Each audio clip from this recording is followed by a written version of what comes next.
अच्छा, अगर मैं पूछूं कि आज़ाद भारत के पहले शिक्षा मंत्री कौन थे, या फिर वो कौन थे जिन्होंने धर्म के नाम पर देश के बंटवारे का सबसे जोरदार विरोध किया था, तो आज हम एक ऐसी ही शख्सियत को समझने की कोशिश करेंगे जिन्हें हम जानते तो हैं पर शायद पूरी तरह से नहीं। नाम है मौलाना अबुल कलाम आज़ाद। उन्हें भारत की आत्मा का बौद्धिक प्रहरी भी कहा जाता है, मतलब एक ऐसा विचारक जिसने देश की रूह की हिफाजत की। चलिए, उनकी कहानी को समझने की शुरुआत उनकी ही एक बहुत शक्तिशाली वाक्य से करते हैं। ये एक लाइन असल में अखंड भारत के लिए उनके गहरे यकीन को दिखाती है, और आप कह सकते हैं कि यही उनकी पूरी सोच की बुनियाद थी। तो आज हम मौलाना आज़ाद के जीवन और उनके विचारों को इन 5 हिस्सों में समझेंगे। हम देखेंगे कि कैसे एक विद्वान, एक स्कॉलर, एक क्रांतिकारी बना, उन्होंने एक बटे हुए भारत का विरोध क्यों किया, और आखिर में एक देश बनाने वाले के तौर पर उनकी विरासत क्या है।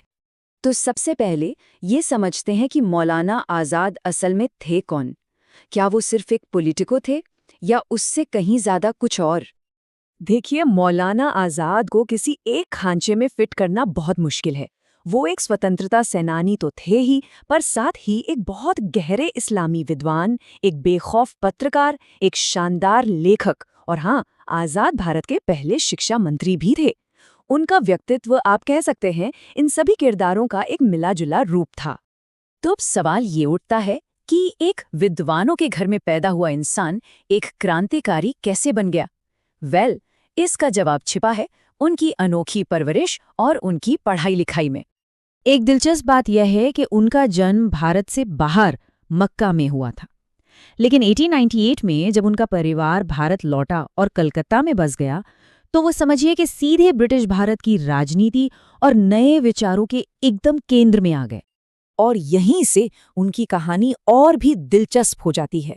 उनकी जो शिक्षा थी वो दो अलग अलग दुनियाओं का एक संगम थी। एक तरफ तो उन्हें घर पर ही कुरान, हदीस, दर्शन जैसी गहरी पारंपरिक तालीम मिली, तो दूसरी तरफ उन्होंने खुद से अपने दम पर अंग्रेजी, पश्चिमी दर्शन और मॉडर्न साइंस को सीखा और समझा। और कमाल की बात देखिए, ये सब कुछ इतनी तेजी से हुआ कि सिर्फ 14 साल की उम्र में उन्हें एक विद्वान माना जाने लगा था।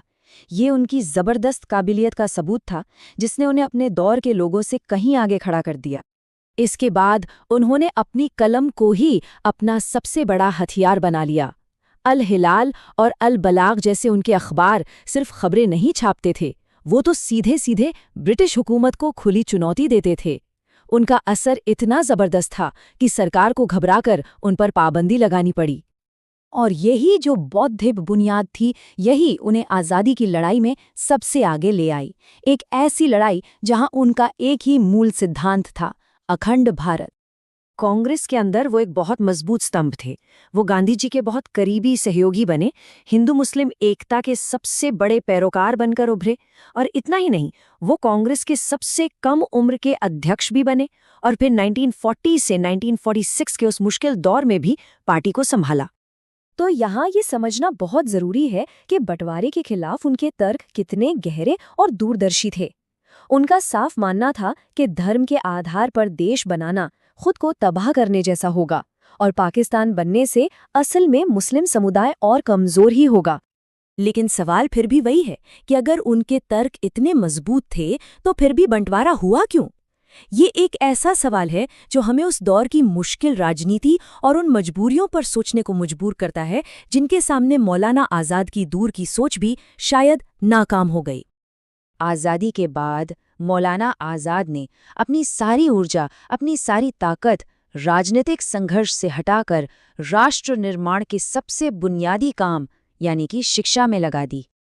और आज़ाद भारत में यहीं से उनकी सबसे स्थायी विरासत की शुरुआत होती है। देखिए, वो सिर्फ नाम के मंत्री नहीं थे, वो तो भारत की आधुनिक शिक्षा प्रणाली के असली आर्किटेक्ट थे। उनकी सोच कितनी दूर की थी, इसका अंदाजा उनके कामों से लगता है। उन्होंने एक एक करके ऐसी संस्थाओं की नींव रखी जो आज भी हमारे देश की रीढ़ हैं। हायर एजुकेशन के लिए यूजीसी, टेक्निकल एजुकेशन के लिए आईआईटीज, और हमारी कला संस्कृति को बचाने के लिए कला अकादमियां। ये सब एक बहुत सोची समझी योजना का हिस्सा था। वो एक ऐसा भारत बनाना चाहते थे जो मॉडर्न भी हो और अपनी जड़ों से भी मजबूती से जुड़ा रहे। तो आखिर में उनकी विरासत है क्या? क्या आज के भारत में उनके विचारों की कोई जगह है? चलिए इस पर भी बात करते हैं। अगर मौलाना आज़ाद के पूरे जीवन और उनकी सोच को सिर्फ 4 शब्दों में समेटना हो तो वो होंगे ज्ञान, नैतिकता, राष्ट्रवाद और मानवता। यही वो 4 स्तंभ थे जिन पर उनकी पूरी शख्सियत टिकी थी। देश ने भी उनके योगदान को पहचाना और उन्हें मरणोपरांत भारत के सबसे बड़े सम्मान भारत रत्न से सम्मानित किया।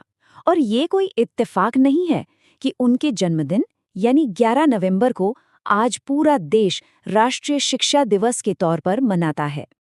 यहाँ सबसे जरूरी बात यह है कि वो सिद्धांतों के नेता थे, सत्ता के नहीं। उनके पास नारे नहीं थे, बल्कि एक साफ दृष्टि थी, एक विजन था। उनका जो प्रभाव था वो उनके पद से नहीं, बल्कि उनके नैतिक और बौद्धिक अधिकार से आता था। तो अंत में एक सवाल, अगर भारत आज भी अपनी इतनी सारी विविधताओं के बावजूद एक है, तो क्या इसके पीछे कहीं ना कहीं मौलाना आज़ाद की वही दूरदर्शी सोच काम कर रही है? वही सोच जो 13 सदियों की साझा संस्कृति में विश्वास रखती थी।